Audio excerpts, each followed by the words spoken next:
और धर्म का ज्ञान किससे हो, कैसे हो? तो कहते हैं धर्म का ज्ञान वेद के द्वारा होता है। धर्म का मूल वेद है। वेदो खिलो धर्म मूलम। धर्म का मूल वेद है। वेदों के द्वारा ही धर्म का प्रतिपादन होता है, क्योंकि धर्म परोक्ष वस्तु है। परोक्ष वस्तु के विषय में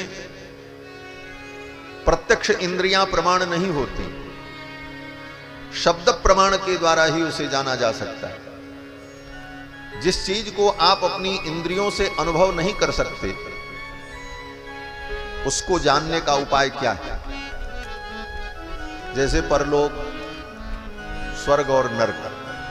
कहते हैं स्वर्ग में जाएंगे, नरक में जाएंगे, पापी नरक जाएंगे, पुण्यात्मा स्वर्ग जाएंगे। तो स्वर्ग को आप कैसे जानेंगे? आंख से देख के जानेंगे? नहीं जान सकते। स्वर्ग कहां देखा, किसने देखा? नरक में क्या हो रहा है, किसने देखा? प्रत्यक्ष इंद्रियों के द्वारा उस परोक्ष स्वर्ग नरक को हम नहीं देख सकते, न जान सकते। कोई व्यक्ति बता दे, बोले वो भी देख करके बतावे तब उसकी बात मानी जाए, वो भी नहीं देखा।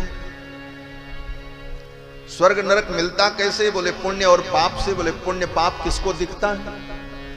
पुण्य पाप का कोई रंग होता हो, कोई वेट होता हो, कोई वजन होता हो, कोई उसकी आकृति होती हो, उसका कोई दायरा होता। तो पुण्य पाप, धर्म अधर्म और इसका फल स्वर्ग और नरक, इसको हम कैसे जाने? प्रमाण क्या? हमारी इंद्रियां प्रमाण हो नहीं सकती।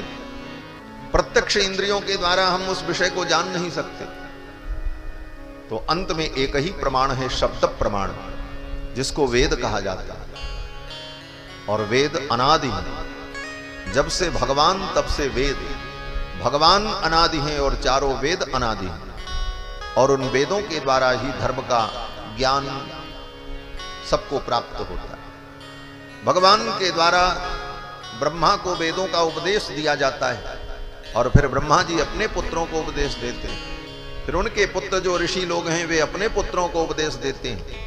इस प्रकार परंपरा से वेद ज्ञान अनादिकाल से चला आया, और उसी वेद ज्ञान के द्वारा धर्म का बोध हमें प्राप्त होता है। स्वर्ग क्या है, नरक क्या है, पाप क्या है, पुण्य क्या है, क्या कर्तव्य है, क्या अकर्तव्य है।